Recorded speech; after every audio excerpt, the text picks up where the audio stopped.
Oui, bonjour tout le monde, c'est John Johnson ici, je suis votre coach d'anglais. Et aujourd'hui, nous allons parler un petit peu de tout ce qui est TOEIC et en particulier la partie numéro 1 pour aujourd'hui. Et on va discuter un petit peu les techniques et les stratégies et les pièges. N'oubliez pas que sur la plateforme de anglais, il y a la possibilité de faire le TOEIC. Alors, je vous conseille, si vous ne l'avez pas fait encore, c'est de faire la partie numéro 1, peut-être tout de suite après, pour voir que sont vos tendances par rapport à vos scores que vous allez avoir.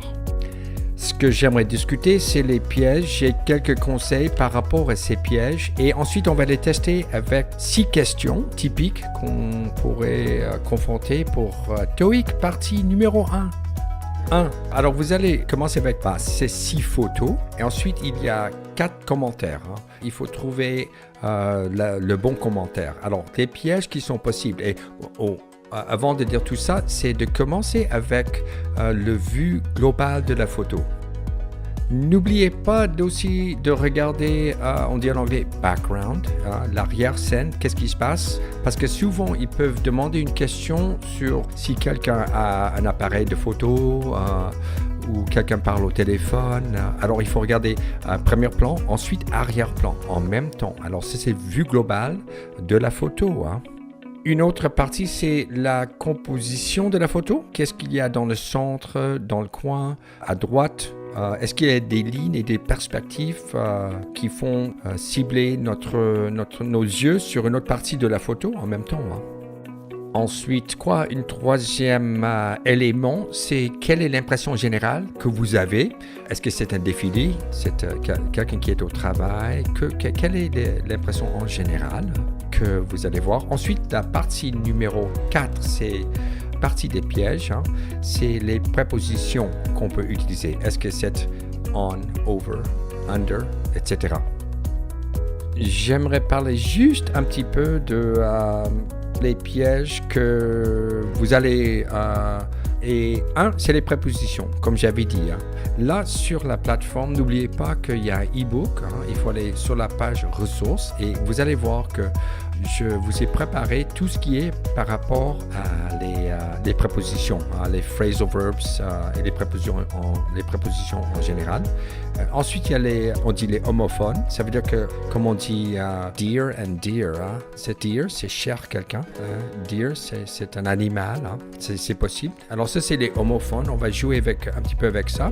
Et les mots qu'on confond, ça peut être quelque chose comme des mots comme briefly ou quelque chose qui est shortly, stationary ou stationary. Ensuite, après, il y a aussi la possibilité les mots qui ressemblent phonétiquement. Bang, rang, hang, sang, etc. Et évidemment, en dernier, il y a les faux amis. Les faux amis comme This woman has a beautiful dress. The woman has a beautiful robe. Il y a des faux amis. Mais ce que j'aimerais faire pour démarrer, c'est de carrément faire des exemples de 6 questions, des 6 photographes, et de faire des exemples réels. OK, alors là, on va démarrer avec une question, la photo numéro 1. OK, et je vais mettre la photo numéro 1. Ensuite, je vais lire les questions un petit peu comme dans le TOEIC. N'oubliez pas que tout ça, c'est sur papier. Alors, ça va être un peu plus, ça va être différent. C'est sur papier et vous répondez aux 4 questions. Alors, ce que je vais faire, je vais mettre une photo, on va faire ça plus long, et de regarder les pièges qu'on va confronter pour tout ça. Les 4 commentaires. Alors, ça, c'est la photo numéro 1. A. They have hats by their head. B. They are celebrating a birthday party. C. He is giving her a present. D. She is celebrating her birthday.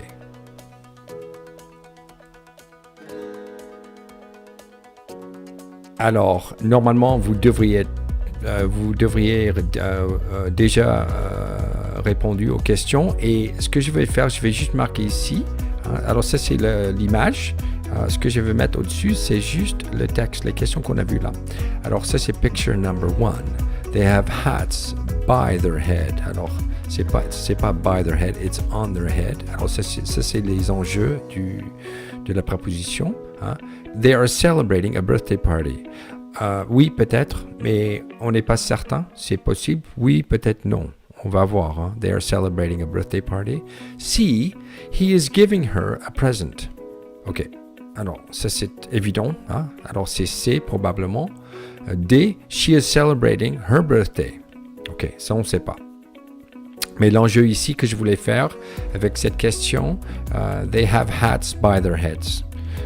Instead of on their heads. Alors, c'est la réponse, c'est he is giving her a present. Et l'enjeu, c'est les prépositions. OK, on va faire un autre là. Question numéro 2. Je vais lire les questions. OK, number 2. This renewable project is in France. The sun is renewing itself. C. There are 2 forms of renewable energy. D. This project should be renewed.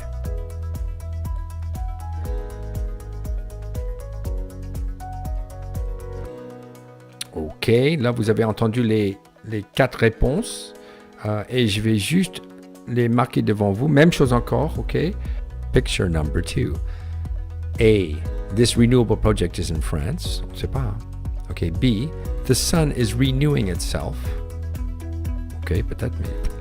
C, there are 2 forms of renewable energy. D, this project should be renewed. OK, now here, on peut dire renewable project is in France. Ou, on peut faire... mais on ne sait pas si c'est en France. B, renewing itself. OK, le soleil se renouvelle. OK, d'accord. To renew. Renewable energy, c'est différent. C'est... alors, on regarde juste la photo encore une fois. Tac. Ça, c'est la photo. Et ensuite, on va faire la prochaine question. Ensuite, les 4 commentaires. Alors, il faut regarder globalement. Et ensuite, après, de voir les détails. OK. Les questions. Question numéro 3. Je vous les lis. Picture 3. A. They are screening potential candidates. B. They are at the head office. C. They are all looking at a screen. D. It is in the afternoon.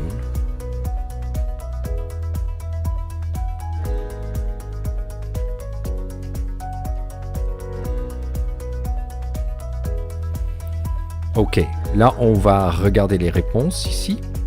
Et l'enjeu ici, c'est un petit peu des faux amis. Screen or screening, ça veut dire qu'on va filtrer les candidats potentiels. Ensuite, they are all looking at a screen. Ils regardent un écran. Alors ça c'est un petit peu faux amis to screen, écran, où il y a 2 possibilités. False friends. Alors they are screening potential candidates. They are at the head office, on ne sait pas. They are all looking at a screen. Oui, ça c'est possible. It is in the afternoon. Là, nous ne savons pas. Regarde. So they are all looking at a screen. S'ils filtrent des candidats, nous ne savons pas encore. Ça, on ne sait pas. So they are screening candidates, no. Alors, they are screening potential candidates, no. They are at the head office. On ne sait pas. No. C, they are all looking at a screen. D, it is the afternoon. OK, ça c'est les possibilités. OK, ensuite, nous allons à la prochaine question.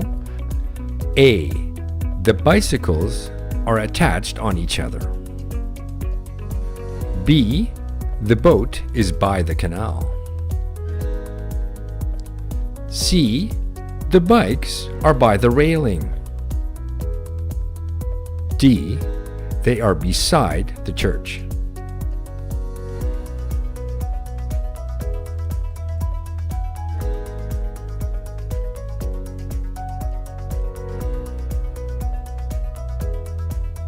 Alors, n'oubliez pas que les questions sont lues seulement une fois. Alors, il faut être vraiment concentré au début, dès le départ. Vous arrivez dans le centre, vous préparez vos papiers, etc. Et vous arrivez, vous commencez avec ça. Alors, il faut être très concentré. Ça, c'est les questions. Ok, ce que j'ai fait ici, j'ai joué avec les prépositions. Alors, the bicycles are attached on each other. Et on dit en anglais, the bicycles are attached to each other. The boat is by the canal. No, the boat is in the canal. The bikes are by the railing. C'est bon. Railing, c'est le clôture qui est là. They are by the railing. And then D, they are beside the church. Alors, on voit l'église en arrière. Je pense que c'est une église. Alors, on n'est pas à côté.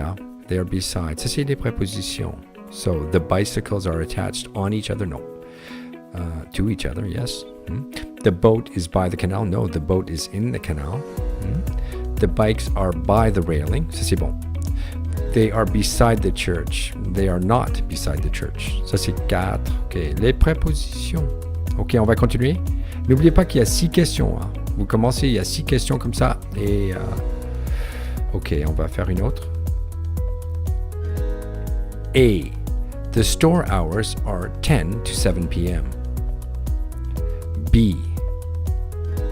They store books. C. He is the manager of the bookstore. D. He is in front of the store.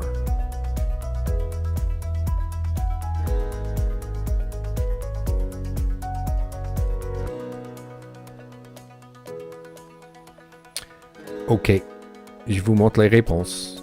Ici, picture number 5. A. The store hours are 10 to 7 p.m. Bon, on ne sait pas. Okay. B. They store books. Ça veut dire qu'ils font du stock. To store. They store books. C. He is the manager of the bookstore. Bon, on ne sait pas. D. He is in front of the store. OK, d'accord. Alors, phonetically, similar to, phonetically, similar words. So, on a dit store, they store. C'est un entrepôt. Le stockage, l'entrepôt. They store, c'est le verbe. And it is a store. C'est un magasin.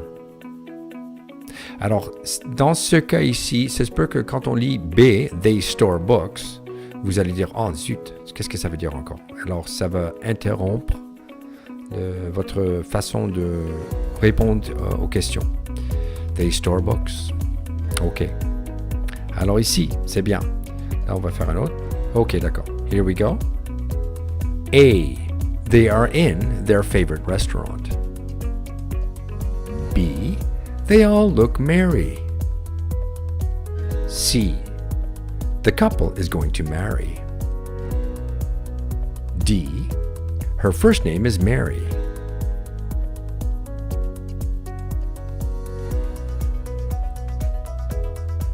Alors, votre réponse. D'accord. J'ai utilisé 3 fois Mary ici, exprès. Je vais vous montrer les réponses. C'est là. Picture number 6. They are in their favorite restaurant. De toute façon, c'est pas. B. They all look merry. OK. Bon, peut-être. Merry, ça veut dire content. Mary is happy. C. The couple is going to marry. Ils vont se marier. Le couple. OK. D. Her first name is Mary. Alors, they all look merry. The couple is going to marry. Her first name is Mary. OK. Alors, la réponse, they all look merry. C'est la bonne réponse. Comment penser à? They all look merry. They are phonetically similar words. OK. So, c'est ça. Les 6 questions. Ce que je vais faire justement ici, j'aimerais juste regarder sur la plateforme. Ici, tac. Qu'est-ce qu'il faut faire? C'est juste là, tac. Test. Je vais entrer et test pour entrer. Tac, c'est bon. Ensuite, on arrive dans les leçons, tools, TOEIC Prep. OK, ça c'est parti 1. La semaine prochaine, on va parler un petit peu de la partie numéro 2. Mais cette semaine, c'est la partie 1, TOEIC. Et la semaine dernière, on a parlé un petit peu de tout ce qui est plutôt général dans le TOEIC. Parmi vous, je pense que vous avez eu les emails avec le lien pour le test de la semaine dernière. Alors ici, vous allez voir ça. N'oubliez pas que c'est sur papier. Il y a le IBT, Internet Based Testing, qui est disponible, mais c'est peu utilisé encore. Alors, la plupart parmi vous, vous allez dans un centre, ou si vous êtes à la fac, ce qu'ils font là, c'est le Institutional TOEIC. Et le Institutional TOEIC, c'est quelque chose qui est disponible pour tout le monde qui font des études. Alors, mais ici, on peut pratiquer un peu. Alors, vous arrivez dans la pièce et tac, vous allez voir qu'est-ce qu'il faut faire. Ils vont faire des exemples et ensuite vous démarrez. Clac, ça c'est réellement... Oups, j'ai déjà répondu à cette question. Donc, je peux le faire seulement une fois. Et vous commencez là, vous écoutez. Je ne veux pas vous montrer ça encore trop. Pour votre TOEIC. Alors, juste un petit récap. Alors, les jeux de mots, les prépositions, les faux amis, ça peut être les enjeux ici pour cette partie et partout dans le TOEIC. Ce que je vous propose pour travailler tout ça, pour préparer, c'est possible d'aller ici, je vais vous montrer, et dans la page ressources, vous avez Phrasal Verbs of the Week, alors de la semaine, et on fait des mises à jour toujours. Phrasal Verb of the Week, ça veut dire qu'il y a des verbes, ensuite les définitions. Si vous voulez, vous avez la possibilité de télécharger d'autres éléments qu'il faut travailler un petit peu pour la préparation, de comprendre, de bien comprendre ces warm-ups. Qu'est-ce qu'on fait dans les warm-ups? On va prendre des exemples, mais warm-ups, nous avons la possibilité, je ne veux pas faire, d'accord, c'est bon, quelque chose comme les conjonctions. Conjunctions. En général, c'est bon. N'oubliez pas que c'est à écouter et à répéter. On va avoir, il y a des chiffres, des dates, des lettres, des devis. Enfin, le vocabulaire, c'est les pièges pour les Français un petit peu. Layoff, c'est quoi la différence entre layoff, fire, resign, alone? Layoff, fire, resign. Layoff, c'est le licenciement économique. Fire, virer. Resign, c'est démissionner. Alors, on travaille un petit peu. Et ici, grammar point will be with more detail. Conjunctions, nevertheless, however, otherwise, therefore, besides. Ça, c'est des éléments à travailler. Ça, on peut faire dans la voiture. Ou si vous êtes en déplacement dans la journée, c'est possible de faire tout ce qui est warm-ups. Et ensuite, vocabulary et grammaire. Juste pour vous dire, pour les prochaines étapes aussi, que la grammaire est structurée, comme vous voyez, dans le TOEIC. Il y a une explication, toujours un petit vidéo. N'oubliez pas qu'on peut mettre ça en français si ça vous dit, en sous-titres en français, les vidéos qui sont là. Et ensuite, après, nous vous expliquons. Ensuite, c'est basé un petit peu les questions. C'est basé sur le TOEIC. Ça, c'est la partie numéro 5. Presque la même chose. Alors, on peut préparer un petit peu. Et comment retourner à cette page? Je ne sais pas. Petit récap d'aujourd'hui. Alors, partie numéro 1. La partie numéro 1, c'est 6 photos et 4 commentaires. Et vous répondez aux 4 commentaires. Si vous avez le temps juste de faire le TOEIC qui est sur la plateforme, il y aura d'autres. On va mettre d'autres copies blancs pour tout le monde. Je ne sais pas si vous avez des questions. J'ai vu qu'il y a pas mal de gens qui sont connectés. Merci. N'oubliez pas que si vous voulez me contacter, c'est possible sur le chat. Je reste à votre disposition pour répondre à toutes vos questions. Comme j'ai dit la semaine dernière, ça fait un bout de temps que je travaille dans tout ce qui est TOEIC, tout ce qui est anglais. Et pour vous, que je suis prêt à vous aider, faire un maximum, pour faire un maximum avec vos résultats de TOEIC. Je sais que c'est important. N'oubliez pas que le TOEIC... Hi! OK. OK. N'oubliez pas que le TOEIC, c'est pour le CV. Et le TOEFL, parmi vous, peut-être il y en a qui cherchent à faire le TOEFL. TOEFL, c'est plutôt pour si vous voulez entrer dans les universités anglophones. Mais c'est demandé en France aussi. Je sais que HEC, ils demandent le TOEFL, INSEAD, ils demandent le TOEFL.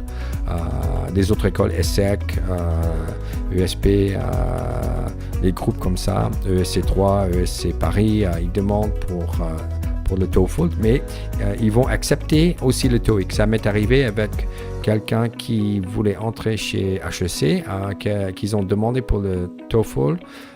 C'était un petit peu dernière minute. Elle avait déjà le score pour le TOEIC, alors elle a dit d'accord, ils ont accepté. Juste aussi un petit peu sur le groupe du TOEIC. Alors TOEIC, ça fait partie d'un groupe qui s'appelle ETS, Educational Testing Services. Et ce groupe-là, c'est but non lucratif, mais ils font beaucoup. Ils font passer 7 500 000 tests par an, alors dans le monde entier. Moi, je suis très fan de TOEIC et TOEFL et ces groupes-là parce que c'est vraiment reconnu dans le monde entier. J'ai travaillé beaucoup en Asie avant, dans des formations, et je sais que le TOEIC est accepté là-bas, c'est accepté partout. Alors les autres tests, oui, mais pas autant. Il y a beaucoup plus de validité ou c'est très bien reconnu partout. Il y a des bureaux de TOEIC qui sont à Paris, ETS Group, nous travaillons beaucoup avec eux, mais il y a aussi des bureaux un petit peu dans le monde entier. Je sais que si Philippe il est là, on a des étudiants qui sont partout dans le monde. Des étudiants en Afrique, des étudiants en Afrique du Nord, Afrique centrale, du Sud, des Amériques aussi, mais évidemment pas pour le français, mais on va faire des webinaires en espagnol aussi pour ça. Et alors soit on va prendre charge, nous prenons charge de tout ce qui est votre TOEIC, et on peut vous aider avec ça si vous avez des questions, comment le faire. Sinon, il y a le site ETS, alors c'est ETS Global en France. Mais il y a aussi ETS.org, je pense, c'est le groupe qui est basé aux États-Unis. Je pense qu'ils sont à Boston. Ok, alors je ne vois pas de questions. Je vais voir s'il y a des commentaires. C'est très sympa, c'est samedi matin. On va continuer la semaine prochaine. Alors, ce que j'aimerais faire la semaine prochaine, c'est juste de continuer avec. Il y a des commentaires, c'est something. Alors, avez-vous des questions? Bonjour. Ok, c'est bon. Alors, ce que j'aimerais faire, c'est de faire un petit récap pour ce qu'on va faire la semaine prochaine. Alors, on va faire la partie numéro 2. Ce que j'aimerais faire, de faire une série de webinaires de 30 minutes, de tous les 7 parties. Et d'autres éléments, on va continuer après. Mais de faire un webinaire, tout le monde est bienvenu. Invitez vos amis pour me voir. I hope I can help you guys. That's my objective. Et sur la plateforme, n'hésitez pas à faire du chat avec moi. Je suis très, très, très content d'avoir la possibilité de vous aider avec tout ça. Et on va continuer la semaine prochaine. John Johnson. Alors, je vous dis au revoir. Et à la semaine prochaine. Alors, n'oubliez pas que le webinaire va être enregistré. Tout ça, c'est enregistré. Et on va faire la même chose la semaine prochaine. Et on a l'enregistrement de la semaine dernière. On essaie de trouver l'endroit où le mettre sur le site. Peut-être si vous avez des suggestions, s'il vous plaît, mettez un like. Et si vous voulez aussi de souscrire, to subscribe, parce que là, on met des vidéos. Je pense qu'on a 250 vidéos sur la plateforme pour vous. Et on veut vous aider. Et en parlant avec les gens qui sont intéressés à avoir une connaissance en général pour tout ce qui est tous ces les tests standardisés et d'autres questions aussi en même temps. I'm here to help you guys. Thank you so much, and I will catch you next.